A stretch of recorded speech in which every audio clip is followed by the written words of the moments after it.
করে জন্ম হইয়া গেল আমার মা জননী দরদিনী গর্ভে না ধরিল। 4 বেদে 14 শাস্ত্র 18 পুরাণ আপনারা জ্ঞানী জনে আজ শুনে যান। আমার যিনি পিতা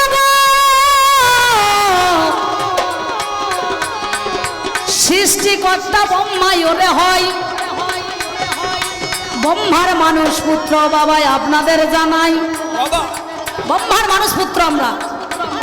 পিস্ত তো নয়, খুদ্দ তো নয়, জেত্ত তো নয় ভাই, আমরা বাবাই তো ভাই। দেখো জানি দুজন নাই, বাবাই তো ভাই নাকি? ও বলছে মাছ তো পিস্ত তো খুদ্দ তো জেত্ত তো, হ্যাঁ, কিন্তু আমরা আজকে বাবাই তো ভাই হয়ে দাঁড়িয়ে গেলাম। জানি কেমন করে জন্ম হলো জানেন মহাজ্ঞানী? সৃষ্টিকর্তা ব্রহ্মার পৃষ্ঠদেশে আমার জন্ম হলো। আমার দাদা দেখো বাবা বক্ষ দেশে, বলো বক্ষ দেশে, অর্থাৎ আমার মায়েরা দেখবেন একটা প্রথম সন্তান জন্ম দেয়, জন্ম দেওয়ার পরে ছেলেটার ভালো করে হাত পা মনে করে শক্ত হয় নাই, সে চলতেই পারে না। কিছুদিন পরে আবার গর্ভবতী হয়, পাড়ার মেয়েগুনা কাকিমারা জেঠিমারা বলে আরে এই ছেলে ভালো করে পা হয় নাই, আবার নিলি কেন? বলছে দিদি আমি বুঝতে পারি নাই, এর পিঠে পিঠে হয়েছে, পিঠে পিঠে হয়েছে।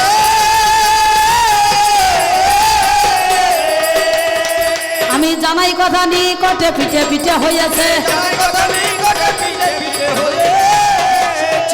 নিকট মানে খুব কাছাকাছি নাকি বলছেন? তাহলে সেই জন্য আমার দাদার দেখো জন্ম হলো বক্ষ দেশে, জানি আমার পৃষ্ঠ দেশে জন্ম হলো জানেন মহাজ্ঞানী। এবার সৃষ্টিকর্তা ব্রহ্মা যিনি গো আমায় বলে দিল জগৎখানা সৃষ্টি করো, কি বলিব বলো? তুমি একটুখানি ঘুরে এসো, দেখিবারে পাই যে আগে ঘুরে এসে আমার সম্মুখে দাঁড়াবে তাকে এই রাজ্যটার ভার দেওয়া হবে। শোনোই আমার সাঠাই কি করিল ও বাবারে আমার দাদা যে ধর্বই আমার কি করিল জানাই কথাই এবে। বাবার চারিদিকে ঘুরে গো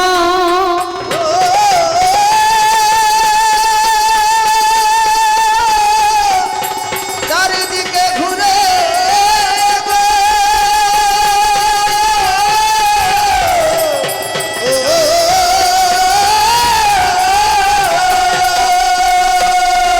বাবার চারিদিকে ঘুরে গো সম্মুখে দাঁড়ালো।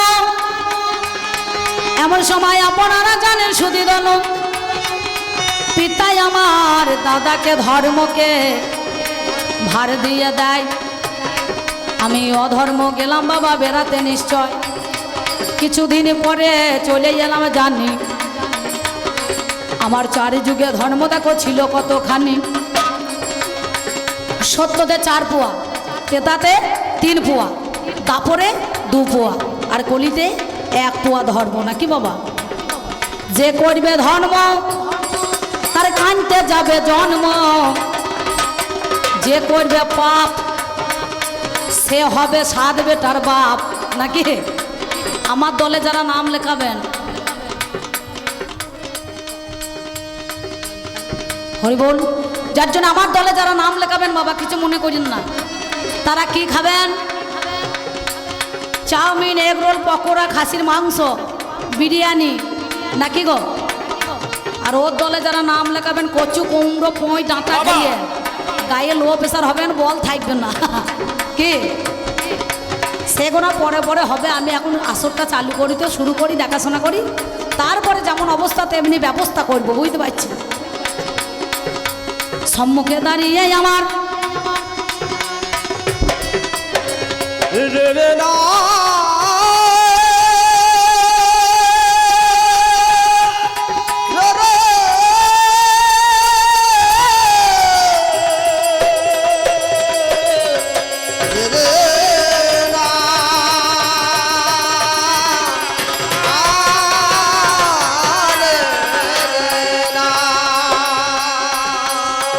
এবার কিছুদিন পরে এসে গই আমি দেখিবারে পাই পিতৃতুল্য জ্যেষ্ঠ ভাতা আমার মহাশয় ধর্মদাদা।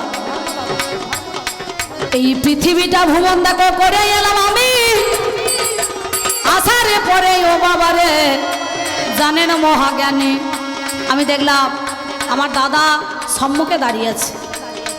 দাদাকে আমি প্রণাম করলাম। বড়রা যখন প্রণাম মনে কর তীর্থ ধর্মে যায়, ছোটরা প্রণাম করে আশীর্বাদ নেয়, একটা নতুন বস্ত্র দিতে হয় নাকি বাবা, তাই না?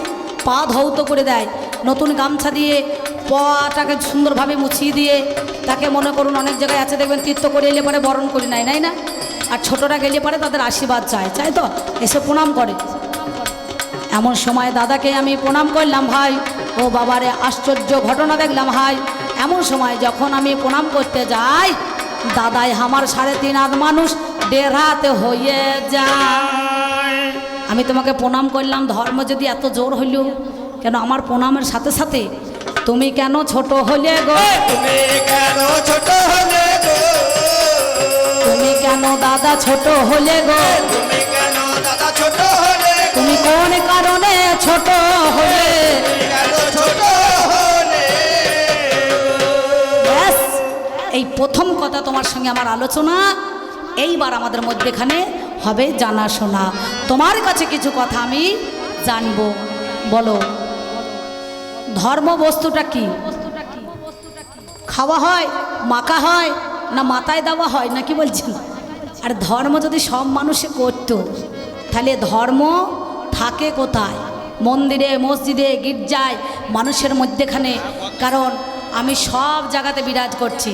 প্রতিটা মালাধারী তিলকধারী মানুষের মধ্যেখানে দেখবেন কাম, ক্রোধ, লোভ, মদ, মোহ, মাশ্চর্য, পঞ্চভূত, ষড়রিপু, 10 ইন্দ্রিয়, একটা সব আমার সংসার নাকি গো? হ্যাঁ, সবারই মধ্যে আমি দাদা ঢুকে আছি গো, দাদা ঢুকে আছি গো, তুমি আমাকে বাদ দিয়ে কোথায় রয়েছো? আমি দাদা ঢুকে আছি গো। এমনকি আপনারা যেখানে বসে আছেন যে স্থানে, মাইকটা কমে গেল। এই জায়গাটা হচ্ছে আমার। মধু আর কৌটবের মেদ থেকে নারায়ণের সঙ্গে সহস্র বছর যুদ্ধ হয়েছিল মধু আর কৌটবে। মধু কৌটবের সঙ্গে যুদ্ধ হওয়ার পর কেউ কাউকে পরাজয় করতে পারছে না, সঙ্গে সঙ্গে পরাস্ত করতে পারছে না। তখন নারায়ণ বলছে তুমি আমার কাছে বর নাও, আর নারায়ণকে বলছে আপনি আমার কাছে বর নেন। তো মধু আর কৌটবের সঙ্গে সঙ্গে বললো বর যদি দিতে হয় তাহলে তোদের দুজনের যেন আমার হাতে মৃত্যু হয় নাকি বাবা। স্বইচ্ছায় তথাস্তু বলে বর দান করে সেই মধু আর কৌটবের মেদ থেকে, এটা হচ্ছে মেদিনী, অর্থাৎ এটা হচ্ছে মাংসপিণ্ড। ঠাকুর মশাই যখন বালি চড়ায় দেখবেন যজ্ঞ করতে যায় আগে বালি দিতে হয়, আর বালি না দিলে যজ্ঞ বাবা সম্পূর্ণ হবে না। ও বাবা সম্পূর্ণ হবে না।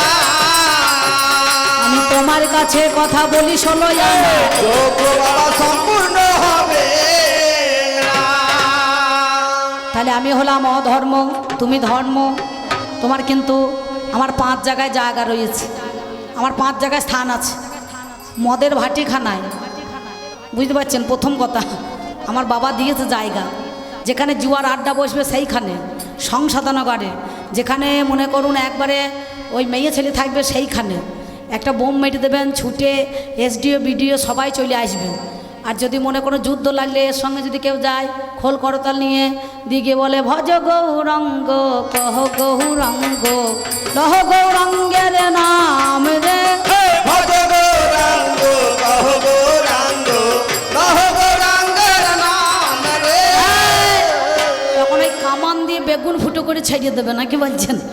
হ্যাঁ, তাহলে তার কোনো থাকবে না। তাহলে আমি যেখানে রয়েছি সেইখানে যেখানে জুয়ার ঠাক থাকবে, মদের আড্ডা থাকবে, যেখানে জুয়ো হবে, যেখানে মনে করুন ওই আপনার সংশোধনাগার থাকবে, তাহলে সব জায়গাতে আমি রয়েছি। 5টা জায়গায় আমার কলিযুগে স্থান আছে, এটা আমাকে আসতে হবে, এইখানে আমার জায়গা রয়েছে। তাহলে সেই জন্য আপনাদের মধ্যেখানে তোমার কাছে আমার জানতে চাই ধর্মটা কোন জায়গায় আছে, কোনখানে ধর্ম আছে? প্রতিটা মানুষ কি ধর্ম করছে? তুমি আমার কাছে বলো খুলে, আমার কাছে বলো খুলে, আমি জানাই কথাই আজ আপনাদের বলো। আমার কাছে বলো খুলে। এই গেল 2টো কথা, দাদা আর এক কথা কই, আমার এই কথাই তুমি দিয়ে চলো সই। দাদা গো,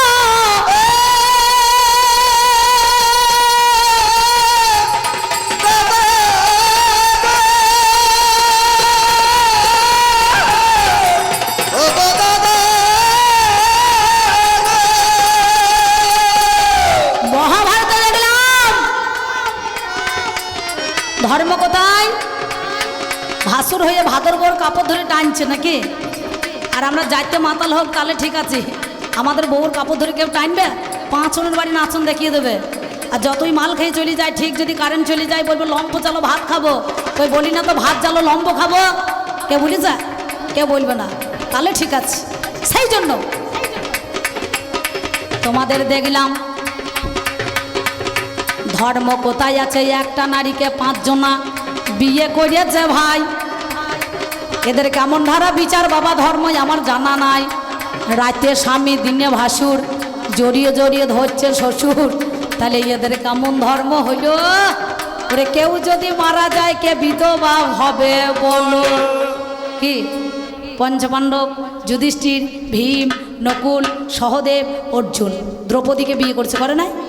তাহলে একটা নারীকে যদি 5 জনায় বিয়ে করে, এদের কোনটা? একটা শ্বশুর, একটা ভাসুর, একটা স্বামী, 2টো দেওর, নাকি গো? তাহলে এদের জ্ঞান আছে? রাতে স্বামী দিনে ভাসুর আর জড়িয়ে জড়িয়ে দৌড়ছে শ্বশুর, তাহলে এদের ধর্মটা কোথায়? হ্যাঁ, যে ভাই স্ত্রীকে সংসার করছে নিয়ে, সেই ভাসুরও আবার তার সঙ্গে সংসার করছে, এদের কেমন ধর্ম বুঝতে পারি না। কেমন ধর্ম বুঝতে পারি না, কেমন ধর্ম বুঝতে পারি না, কেমন ধর্ম বুঝতে পারি না। আস্তে লোটন দাদা, এই দেখুন একটা কলকেতে এক কলকে গ্যাঁজা ভরি দিয়ে 5 জনা টান মারা হয়। কি সত্যি বলছে, হাসছেন আপনারা? দেখুন এক কলকে গ্যাঁজা যদি কেউ ভরি দেয়, 5 জনা টেনে খাওয়া হয়। কি খাওয়া হবে, কিন্তু একটা নারীকে নিয়ে 5 জনা সংসার করা কেউ মেনে নেবে? এটা তো অসম্ভব, এটা তো সম্ভব নয়। আমি ব্যাপারটা বুঝতে পারছি না, একটুখানি আমাকে কেমন করে তুমি একটু বুঝিয়ে বলো তো দাদা, আমি তোমার কাছে বুঝতে চাই গো, তোমার কাছে বুঝতে চাই গো। আর বেশি যাবে না বলা, জানেন মহাজ্ঞানী, এইখানেতে গায়ে গা লাগিয়ে দিলাম আমি, গালাগালি দলাদলি ঠেলাঠেলি হবে, অবশেষে মারামারি হয়, ছাড়াবার লোক থাকে নাই, জানেন মহাশয়। তাহলে কেন প্রথম কথা বললাম?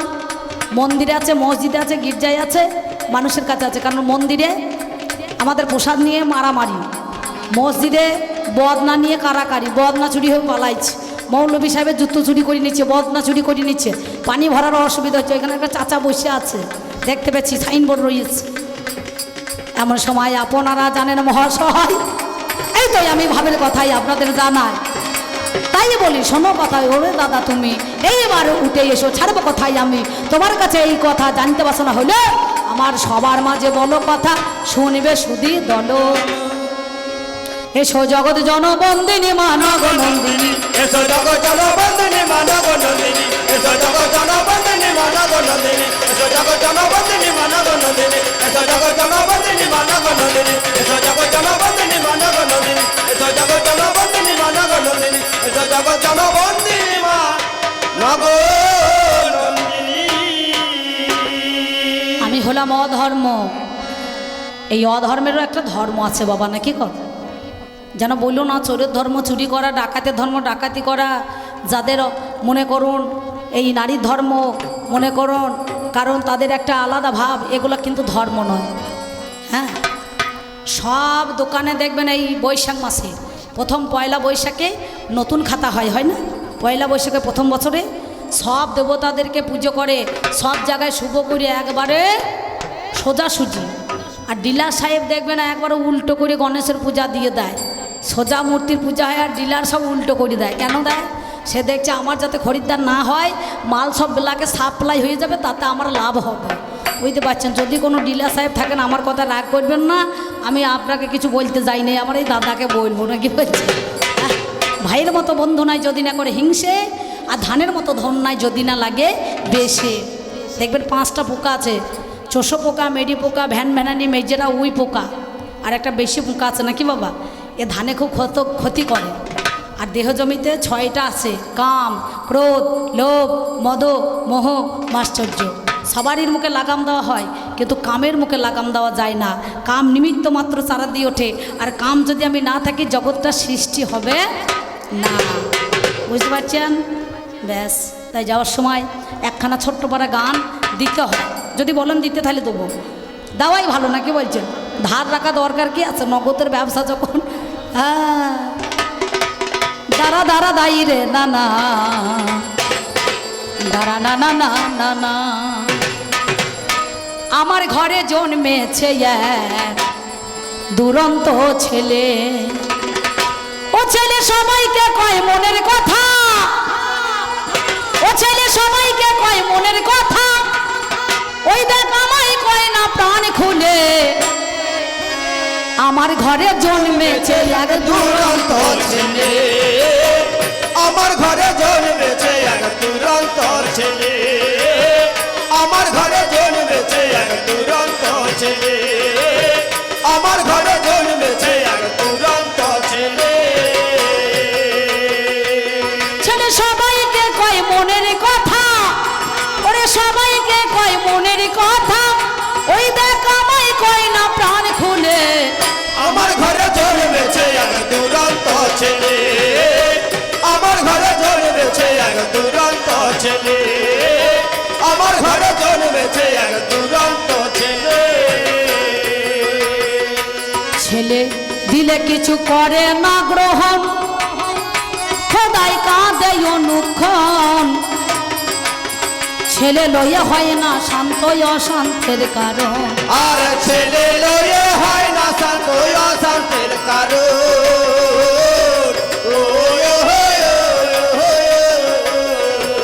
ছেলে দিলে কিছু করে না গ্রহণ, খোদাই কাঁদে অনুক্ষণ। ছেলে লয়ে হয় না শান্ত অশান্তের কারণ, আর ছেলে লয়ে হয় না শান্ত অশান্তের কারণ।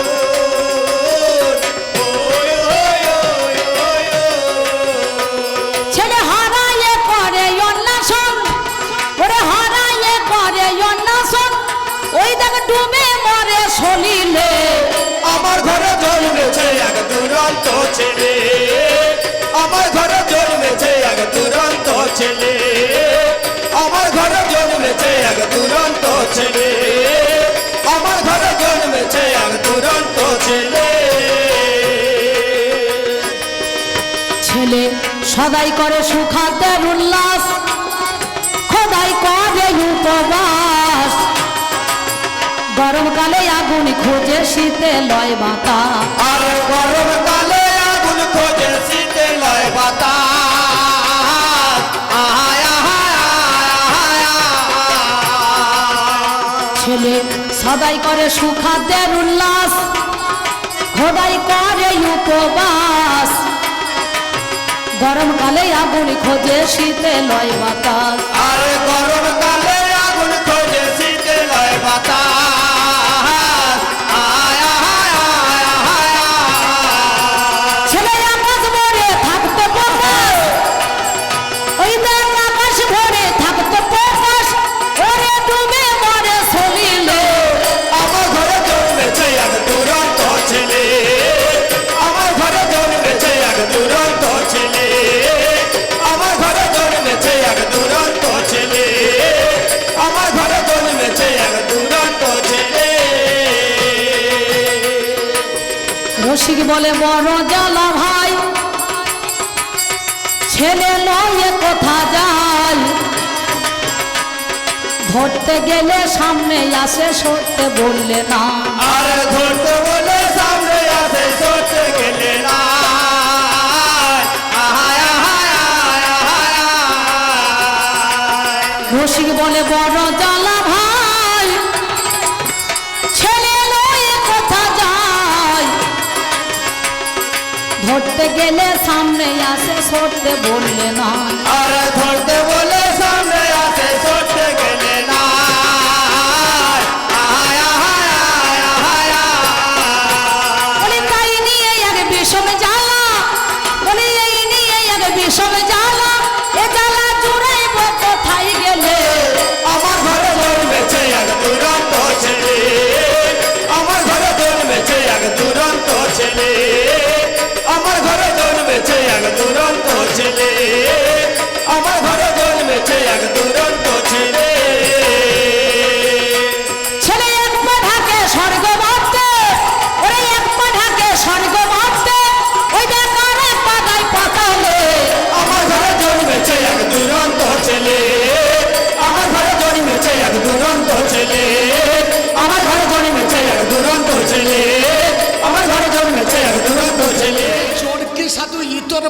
গায়ে কি লেখা থাকে ব্যবহারই কেমন মানুষ চেনা যায় তাকে।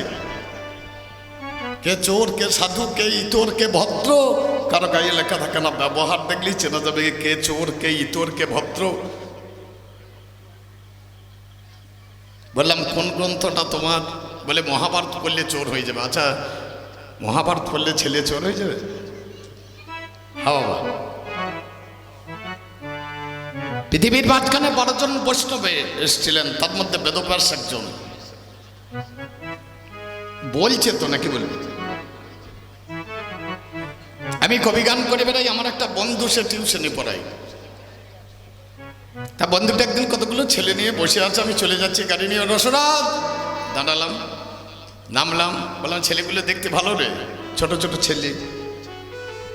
তাহলে ছেলেগুলো কেমন? বলছে জুয়েল মাল। আমি একবার হাত দিয়ে দেখবো নাকি? দেখ। আল্লাহ বাবা 39 কয় 10 কয়? বলছে 2 10 নয়। তাহলে হারে বললি যে জুয়েল মাল? বলছে বলছে তো, মুখ তো আর বন্ধ নয়। আমার পাল্লা তাহলে তাই বলছে তো, মুখ তো আর বন্ধ নাই বাবা। এই ওষুধ এই করছে, এই ওষুধ তাই করেছে। ওষুধ কি অধর্ম? আজ গানটা কোথায় আগে লক্ষ্য করতে হবে তো বাবা।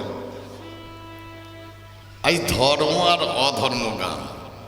আজ ওষুধের সঙ্গে দেবদার গান নয়। আজ একদিকে ধর্ম আর একদিকে অধর্ম। দ্বিধা তো মন প্রত্যয় করে হয় ধর্ম, আর অধর্ম করতে গেলে তাকে পাশ করতে হয়। অকারতে সিদ্ধি বৃদ্ধি সৃষ্টি আর স্থিতি, মেধাকান্তি লাঙ্গস্থির আর হয় ধীতি। এই 10টাকে পাশ যে করতে পারে সেই হচ্ছে অধার্মিক। এই অধর্ম করে মানুষের কি লাভ হবে দেখাতে হবে, তবে তো অধর্ম। অধর্ম করে কিছু হবে না? হবে। দেখাতে পারলে হবে, না দেখাতে পারলে কিছুই হবে না। অধর্ম করবি, নিজের পায়খানা নিজে খাবি। অধর্ম করলেই তাকে নিজের পায়খানা নিজে খেতে হবে, কিচ্ছু করার থাকবে না। বহু আগেকার গল্প শোনাচ্ছি আপনাদেরকে, আমি কাশীনাথের মুখে শুনেছিলাম। চাঁদশেখর কাশীনাথের গান হচ্ছে, আমি তখন ছোট, আমার বয়স তখন 10-11 বছর। এই ধর্ম গানে কাশীনাথ বাবু বলছিলেন এই গল্প। অধর্ম করবি তো নিজের পায়খানা নিজে খাবি। 2 ভাই, একজন ধার্মিক একজন অধার্মিক। ধার্মিকের গলায় মালা, কাঁধে ঝোলা। বলে দাদা কোথায় যাবে? বলে একটু গঙ্গা স্নান করে আসি রে। বলে দাদা আমি যাব। বলে ভাই যখন নিয়ে গিয়েছে তো গঙ্গা স্নান করে না? গিয়েছে। জ্যৈষ্ঠ মাসের দিন, কাঁঠাল পাকতে আরম্ভ হয়েছে। ছোট ভাইয়ের খিদে লেগেছে, দাদাকে বলছে দাদা একটা কাঁঠাল কিনলে হইতো না? তো বলে হইতো।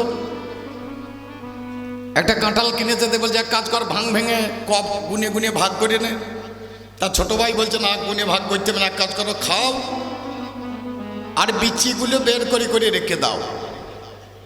কে কটা খেলো তারপরে পয়সা ভাগ করে দেবো। খেতে আরম্ভ করে যে ধার্মিক একটা করে খাচ্ছে, একটা করে বিচি রেখে দিচ্ছে। যে অধার্মিক সে দেখছে পয়সা বেশি লাগবে, কাঁঠালের কগুলোকে গিলিয়ে দিচ্ছে তলায় তলায়। এই খেতে খেতে খেতে খেতে দেখছে ধার্মিকের হয়েছে 20টা আর অধার্মিকের 8টা। ধার্মিক চিন্তা করছে তাহলে ছোট ভাই কম খেয়েছে। খাওয়া দাওয়ার পরে দাদাকে বলছে দাদা তুমি বাড়ি যাও, আমি শ্বশুর বাড়ি যাব। শ্বশুর বাড়িতে চলে গিয়েছে, কিন্তু পেটের ভেতরে মাল ঢুকাচ্ছে, তার খোঁচাইতে বাগ মানবে না। পেটে ব্যথা আরম্ভ হয়েছে, 2-4 বার নিচে গিয়েছে। আর জ্যৈষ্ঠ মাসের দিন আছা ঝড়ে বৃষ্টি, ঝরঝর করে বৃষ্টি হচ্ছে।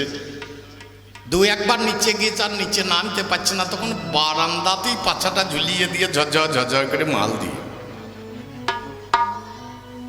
মাল তো নাই, সব কাঁঠালের বিচিগুলো বেরোচ্ছে। এইবার পেটটা খালি হয়ে গেছে, ঘুমিয়ে গিয়েছে। সকালবেলায় উঠে ওর যে শ্বশুরের মা সে বেঁচে ছিল, ওপর দিকে তাকিয়ে বলছে ভগবান তুমি আছো, লজ্জামাই এসেছে, ঘরে তরকারি নাই। আমি এতদিন জানি ওপর থেকে বৃষ্টি হয়, ওপর থেকে পাথর পড়ে, কিন্তু কাঁঠালের বিচি পড়ে এটা আমি জানতাম না। মাল মহলা যা লেগেছিল জলে ধুয়ে গিয়ে পরিষ্কার হয়ে গিয়েছে। ওই মাল ঝাঁঝুরিতে ভরিয়ে যত্ন করে রেখে দিয়েছে।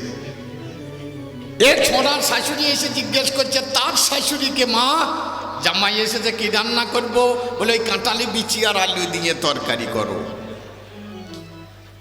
মাল বাড়ি করলে হয় না, চুরি করলে হয় না বাবা। রান্না বান্না হয়ে গিয়েছে, খেতে বসেছে, খেতে বসে তরকারি দিয়েছে, দেখছে এই বিচি কোথা থেকে এলো। এ তো তলায় তলায় সন্দেহ আছে। বলছে ঠাকুমা কাঁঠালে বিচি কোথা পেলেন? বলি বলিও না ভাই, গোবিন্দের দান। ভগবান সবারই বাড়িতে বৃষ্টি দেয়, পাথর দেয়, কিন্তু আমার বাড়িতে কাঁঠালে বিচি দিয়েছে। আরে ছোঁড়ার তখন মনে পড়ি, অধর্ম করবি তো বাজ করে দেবো বললেও বেরোবে না। বৃহস্পতি সে লটাপটি করেছে, আপনারা শুনলেন। বৃহস্পতি গিয়েছিলেন উত্তপ্ত যাইয়া মমতার কাছে। মমতাকে গিয়ে বলছে তুমি একবার রমণ দাও। বলে আমার ভাই নেই। বলে ভাই নাই বলেই তোমাকে আসতে হলো, ভাই থাকলে আমাকে আসতে হতো না।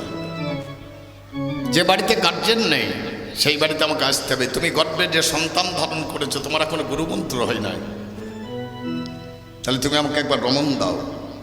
ছেলেটা ছিল গর্ভের মধ্যে, একটা সন্তান ছিল, তার নাম হচ্ছে দীর্ঘতমা। মাথাটা ছিল নিচের দিকে, পদ দুটি ছিল উপর দিকে। খুব ভালো করে দেখবেন, ভালো করে গ্রন্থটা লক্ষ্য করবেন।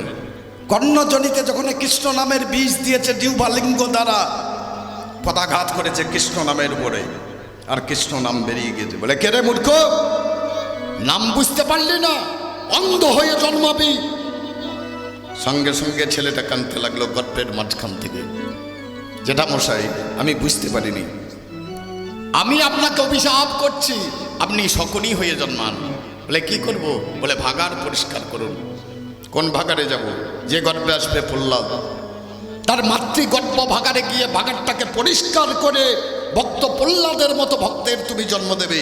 যে গর্ভে আসবে অম্বরীশ, তার মাতৃভাগারে গিয়ে মাতৃভাগারটাকে পরিষ্কার করে অম্বরীশের মতো ভক্তের জন্ম দেবে। যে গর্ভে আসবে ভক্ত সুদামা, তার মাতৃভাগারটাকে পরিষ্কার করে সুদামার মতো ভক্তের জন্ম দেবে।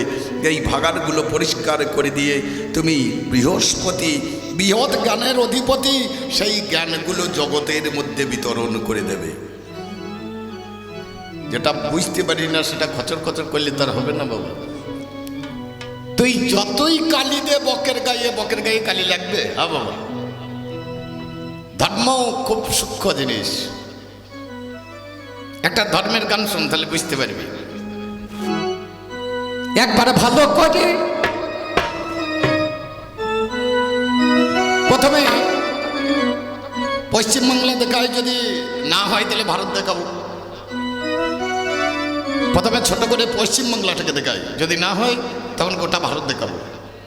একবার ভালো করে দেখা বাংলা ঘুরে, তুই ভালো করে দেখা বাংলা ঘুরে, তুই ভালো করে দেখা বাংলা ঘুরে, তুই ভালো করে দেখা বাংলা ঘুরে, তুই ভালো করে দেখা বাংলা ঘুরে, তুই ভালো করে দেখা বাংলা ঘুরে। আমার পাল্লাদার বলছিল রসরাজ মণ্ডল কুজ্জ হয়ে দাঁড়িয়ে আছে নাকি, আমার কানে এসেছে। তোর মতো যখন আমার বয়স ছিল, আমার নামই রসরাজ, তুই আবার কি রস দেখাবি? আমার নামই রসরাজ, আমার রসে কতজনা মুড়ি ভিজিয়ে খেয়েছে। তো 3 দিনকার ছেলে, মানুষকে বড় কথা বলতে নেই রে, এখনো বুক সমান হয়ে আছে, এ দেখবে না। আমার বিয়ের আগে আমার বাবা যা শেখানো শিখিয়ে দিয়েছে, আমাদের ভাঁড় খালি হয় নাই। কি করে রাখতে হয়, কি করে ধরতে হয়, কেমন করে রাখতে হয়, কি করে ধর্ম করতে হয়, প্রত্যেকটা পুরুষকে ধরে ধরে শিখিয়ে দেবো। কবি গানে পয়সা নিতে এসছি নাকি, কিছু শেখাতে এসছি? কবি গান শিক্ষার গান, এখানে মানুষকে কিছু শেখাতে হবে। ও মা, তোমাদেরকে শিখিয়ে দিয়ে গেল হরিনাম, মেয়েগুলো করছে, তা তো করছে, মেয়েরাই তো হরিনাম করবে। মেয়েদের কাছে তো হরিনাম ছিল, ছিল কিশোরী ভাণ্ডারে। কোথা ছিল? রাধারানীর কাছে। তা মেয়েদের মাল মেয়েরা করবে না তো পুরুষে করবে? কথাগুলো ঠিকঠাক বলার চেষ্টা করতে হবে। হ্যাঁ, তবে কিছু কিছু মেয়ে গান শেখেনি, তাদের ভাব দেখে তুই ভাব দেখে দিলেন না। গৌর আমার কথা শুনো, মনে হচ্ছে মনে হচ্ছে যেন ধনুষ টঙ্কার হয়েছে। নাচও দেখলাম, গানও দেখলাম। আমি বলছি মলিকান শোনো, তোমার গৌর আছে নাকি? তোমার গৌর ধুলোই পড়ার মতো গৌর আছে কি? ব্রহ্মরূপ গৌর ধুলোই পড়ে গেলে তাকে আর তোলা যায় না। এটা তো পুরুষের, তুমি বলতে যাচ্ছ কেন? সব তোমরা করতে পারবে, কিন্তু দধিমঙ্গল করতে পারবে না। হরিনাম করলেই হবে না, দধিমঙ্গল হবে না। দধিমঙ্গল করতে গেলে একটা মাহান্ত চাই, যার মাথায় চুল থাকবে না, তার মাথায় একটা দইয়ের ভাঁড় চাপিয়ে দেবে, দুই দিকে খোল বাজবে, করতাল বাজবে, যখন নাচতে লাগবে তখনই দইয়ের ভাঁড় ভাঙবে। যারা যেমন ভাবে বুঝুন তারা তেমন ভাবে বুঝুন। আগে থেকেই মাহান্ত ঠিক করা আছে, তার মাথায় চুল নাই, তার মাথাতে দইয়ের ভাঁড় চাপানোই আছে, সে যখন নাচবে তখনই দইয়ের ভাঁড় ভাঙবে। আর আমরা হরিনাম করতে গিয়ে প্রথমেই অধিবাস করতে গিয়ে দধিমঙ্গল করে দিই, যা বুঝে লাগা গৌরীর মাথায় দই ঢেলে দিই। হা বাবা, হরিনাম হবে? হরি বল, হরি বল। একবার ভালো করে দেখ গা বাংলা ঘুরি, কত ধর্মক্ষেত্র লুকিয়ে আছে একটা পশ্চিম বাংলার অন্ধ ভাই রে পশ্চিম বাংলার অন্ধকারে, পশ্চিম বাংলার অন্ধকারে, ভালো করে দেখা বাংলা ঘুরে, তুই ভালো করে দেখা বাংলা ঘুরে, তুই ভালো করে দেখা বাংলা ঘুরে, তুই ভালো করে দেখা বাংলা ঘুরে। এটা চাদর বেঁধে দিয়েছে, চাদর বাঁধা শিখতে 12 বছর গিয়েছে। গান পরে করবি, আগে চাদর বাঁধা শেখ।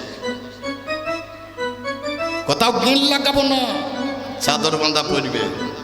আরে আমার বাড়িতে যে রাখালগিরি করে সেও তো গামছা বাঁধে সকাল উঠে, তার বাঁধা তার আমার বাঁধা তো এক হবে নাকি? আমার ঢোল বাজবে, আমার ইয়াম্মা বাজবে, আমার করতাল বাজবে, আমার গান চলবে, তালে তালে চাদরখানা খাঁচে বাঁধা পড়বে। কবি গানে চাই ভাব, তারপরে চাই ভাষা, তারপরে চাই জল্পনা, তারপর চাই কল্পনা, তারপর চাই যুক্তি, তারপর চাই তর্ক। এই 6টা যেখানে থাকে বিদ্যমান তাকে বলে কবি গান। তাছাড়া তো অনেকজন অনেক কিছু করি বসে থাকে। তুই বলছিস নামজার মৎস্যকন্দা কেওটের মেয়ে, তোকে কে বলেছে? মহাভারত ভালো করে পড়বি, তারপরে কথাগুলি বলবি। এর বাবার নাম ছিল উপরিচর রাজা, মহাভারত খুলে দেখবেন। এই উপরিচর রাজা একদিন গিয়েছিলেন মৃগয়ায়। মৃগয়াতে গিয়ে বাড়িতে বউ আছে, আর তার কাছে ছিল একটা সঞ্চান পক্ষী। সঞ্চান পক্ষী মানে বাজ পাখি। এ যখন বউ বলল আমি ঋতুমতি, আমার ঋতু রক্ষা করে যাও, এ বাগানে গিয়ে মনটা চঞ্চল হয়েছে, ব্রহ্মপাত হয়ে গিয়েছে, হাতে করে ধরে সঞ্চান পক্ষীর বদনে লাগিয়ে দিল, বলে এই ব্রহ্ম বস্তু তুমি আমার বউকে দিয়েছো। পাখিটা যখন উড়ে চলে গেল, আর একটা পাখি মনে করছে কিছু খাবার নিয়ে যাচ্ছে, দুজনেই ঝামেলা লাগিয়ে গেল, জলের মধ্যে পড়ে গেল। সেই ব্রহ্মবস্তু মাছে খেলেও, তারপরে ওই মেয়েটার মাছের পেটে জন্ম হলো। এই মেয়েটার বাবার নাম হচ্ছে উপরিচর রাজা। মহাভারত খুলে দেখবেন, যেখানে সেখানে যাতা বলে দিস না, কাজ হবে না। যে খুব ভালো করে চিন্তা করে দেখুন তো, কাকের বাসায় কোকিল ডিম পারে, যখন বাচ্চা ফুটে যায় তখন কাক বলছে বলো কা, কিন্তু কোকিল বলবে? কোকিল বলবে কুহু, কা বলবে না। এ মাল কোথাকার আগে দেখতে হবে। কলকাতার এক পাগল ছেলে কোনদিনই যায়নি স্কুলে, উদ্ধরে তা হয় যুগলে কামার পুকুরে, উদ্ধরে তা হয় যুগলে কামার পুকুরে। আবার ছিল দাদাই হাই রামকৃষ্ণ দক্ষিণে সগম, ওই দক্ষিণে চরগঙ্গার তীরে, দক্ষিণে চরগঙ্গার তীরে, ভালো করে দেখা বাংলা ঘুরে, তুই ভালো করে দেখা বাংলা ঘুরে, তুই ভালো করে দেখা বাংলা ঘুরে, তুই ভালো করে দেখা বাংলা ঘুরে। যে মেয়েগুলা ডিম চুরি করে সেগুলো তো তোর দলের লোক, নামার দলে। হামা যারা চোর তারা কার দলে? তোর দলে, নামার দলে। যাদের সাইয়াতে পকেট আছে তারা কার দলে? ভালো করে বিচার করুন। এই ছায়া পকেট করার লোক তোর দলও আছে, আমার দলও আছে। আমার দলে যারা বৃন্দাবন যায়, যে মায়েরা তখন ছায়াতে পকেট করে টাকা ভরে নিয়ে যাওয়ার জন্য, আর তোর দলের যারা তারা ডিম চুরি করে। আমার পাশে বাড়ি এক বৌদি অঙ্গনারী চাকরি করে। আমি একদিন তার বাড়িতে বসে আছি, দেখছি পকেটে ডিম ভরে নিয়ে এসে বাইর করছি। তাহলে বৌদি কি মাল? বলছে সিজিয়া ডিম। তোর দাদাকে না করলে তোর দাদা মুড়িয়ে যাবে। আমরা সিজিয়া মাল আনি, যেন কাঁচা মাল আনি না। গিদিলাতে চাকরি করে, গিদিলা থেকে বাসে আসে, ওই কাঁচা ডিম পকেটে ভরবি, যদি ফেটে যায় ধাক্কা ধাক্কিতে। ভালো করে ভেবে দেখুন, ডিম যদি কাঁচাতে ভেঙে যায়, দিয়ে সাইয়াতে গড়িয়ে পড়ে কি হবে? আর খোলা যাবে না। হ্যাঁ বাবা, চুরি করবি ভালো জিনিস, তিহার জেলে যেয়ে বসে থাকবি নাকি? চুরি ভালো জিনিস, খারাপ না। তিহার জেলে চলে যাবি, অসুবিধা কি আছে? এই তো ৫৬,০০০ গেল, যারা চাকরি করেছিল চুরি করে গেল। কতগুলো ফ্যামিলি গেল। যে মেয়ের বাবা মুচ্ছুতি করে ২৫ লাখ টাকা দিয়ে মেয়ের বিয়ে দিয়েছে, সে মেয়ের বাবাকে বিষ খেতে হবে কেন? একটা ভালো চাষা থেকে বিয়ে দিতে পার না? বলে চাকরি ছেলে চাই। বাবা রে, এই ফাঁকে চাষা ছেলে কোটা বিয়ে হয়ে গেল, এই চাকরি কোটা জোয়াতে। ভালো ভালো যারা চাষা, তাদের ছেলেগুলো বিয়ে হয়ে গেল। লটাপটি লেগে গেছে, ১০ দিন চাকরি করেছে, তার মাইনে ফেরত দিতে হবে। শুধু মাইনে দিলে আপনার সুদ সহ ফেরত দিতে হবে। আচ্ছা বলেন, যতদিন চাকরি করে তো মাল মেরে দিয়েছে, যে পয়সা কোটা পেয়েছে, দেখবেন কেউ বাড়ি করে বসে আছে, কেউ গাড়ি কিনে বসে আছে, সে পয়সা শোধ দেবে কিসে? তাহলে বইয়ের গয়না বেচতে হবে। বইয়ের গয়না বেচলেও হবে না, তাহলে জমি সম্পত্তি যাবে। তাহলে জমি সম্পত্তি গেল, এবার খাবে কি? তাহলে ভিক্ষে করতে হবে। যাকে ২৫ লাখ টাকা দিয়ে বিয়ে দিলে, সেই মেয়ে যদি ভিক্ষে করে, মেয়ের বাবা কি হবে? তাকে গলায় ধরে নিতে হবে। ছেলের বাবার কি হবে? তাকে জেলে বসতে হবে। তাহলে তোদের মতো অধর্ম করলে গোটা ফ্যামিলি নষ্ট। ভেবে দেখেছিস? শ্বশুর গোষ্ঠী গেল, তোর গোষ্ঠী গেল, আরো ক গোষ্ঠী যাবে আমি বলতে পারবো না। যদি চুরি করতে মনে হয় করগা। আর আমার দলে গেলে এ মালের দাম আলাদা। এ খেলা বাবু মজার খেলা। এই ধর্মের খেলাতে যারা মজেছে, ওরে খেলা এ বিনোদ খেলা। আমারি গোরা গুণ নিধি,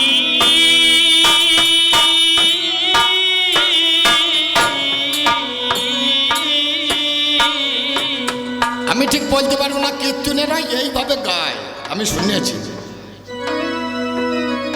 এইরকমই গাই নয় গো, একে একতালি বলে। খেলায় বিনোদ আমারে গোরা গুণ নিধি,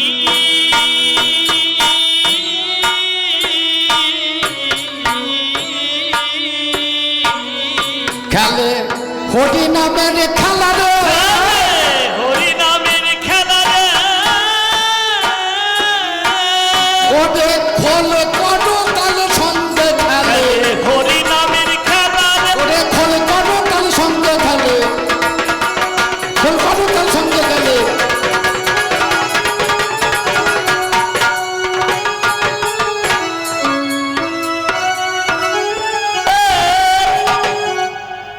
এক বড্ড চেঞ্জ করে দাও, মাঝে মাঝে ও ২ নম্বরই করছে।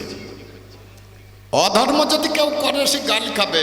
এই মাইক যদি বাইতে বাইতে কোঁ করে কি হবে? সে পালি হোক আর তপনি হোক, বলবে শালোকে জলে ডুবো।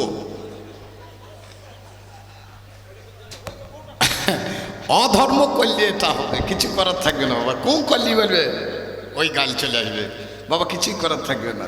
এই যে খেলা, হরিনামের খেলা, বলতে পারে না আজ পর্যন্ত হার জিতেছে কেউ? হেরেছে? আজ পর্যন্ত কেউ হেরেছে? হারবে না। এই ধর্মের খেলাতে বাবা কেউ কোনোদিন হারে না। নামে যারে রামকৃষ্ণ,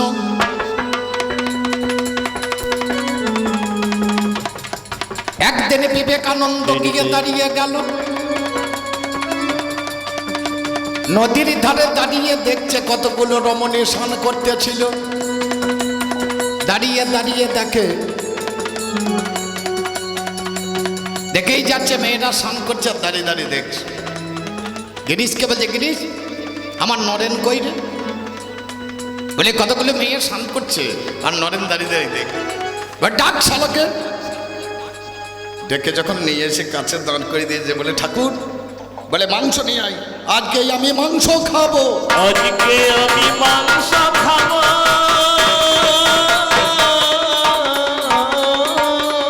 নরেন চিন্তায় করে গেল, ঠাকুর তো কোনোদিন মাংস খায় না, তাহলে আজ মাংস খাবে কেন? বলে তাড়াতাড়ি যা, তবে দেখিস আমার দাঁত ভেঙে গিয়েছে, একটু হাড় বাদ দিয়ে মাংস নিয়ে আসবি। তাড়াতাড়ি গিয়ে খাসির মাংস 1 কেজি নিয়ে আয়, হাড় ছাড়া। তাড়াতাড়ি নিয়ে এসছে। ঠাকুর তার আগে একটা পাত্র জোগাড় করে রেখে দিয়ে তাতে তেল, হলুদ, লবণ, মশলা সব দিয়ে দিয়ে বলছে হাতে করে মাখা। মাখতে লেগেছে। বলে একটু চটকে না, রান্নাটা ভালো হবে। বলছে হাতটা এলে গেল, বলে বাঁ হাতে করে মাখা। মাখছে। বলে পাচ্ছি না, বলছে 2 হাতে মাখা। মাখছে। পাচ্ছি না, মাখ শালা। মাখছে। বলে পাচ্ছি না, বলে মা নদীর ধারে দাঁড়িয়ে যেটা দেখছিলিস ওটা মাংসের স্তূপ, ওকে লাড়া ঘাটা করে কিছুই হবে না। লাড়া ঘাটা করে কিছুই হবে না। তারে বিবেক খানা বাবা জাগ্রত হলো। ওরে লাড়া ঘাটা করে কিছুই হবে না, বিবেক খানা জাগ্রত হলো। লাড়া ঘাটা করে কিছুই হবে না। নাম যার বামাকে ভাই আমার কাছে শোন। তারাপীঠের মাঝে ছিল করিয়া যত। 5 বৎসরের বামা তারাপীঠে এলো। মাঝখানে সেদিন বাবা একটা নদী ছিল। নদীর ওই পারে আমার বামা খেপার বাস। আপনাদের কাছে জানাই তাহার ইতিহাস। 5 বৎসরের বামা নদী জলে আছে। জলের মধ্যে হেঁটে হেঁটে এপারে এসেছে। জয় তারা বলতে বলতে মুখে এসে যায়। জলের মধ্যে হাঁটতে হাঁটতে ওপারেতে যায়। বসে বসে মায়ের পূজা করিল যতনে। আবার বাবা ফিরে গেল জানাই কবির গানে। একদিনে একটা মেয়ে দেখিবারে পেল। বামার মায়ের কাছে গিয়ে বলিতে লাগিল, তোমার বাবা মানুষ নয়, তোমার কাছে গায়। ওই বামা জলের উপরে হেঁটে চলে যায়। পরের দিন মা এসেছে বামার সঙ্গে। বলে বামা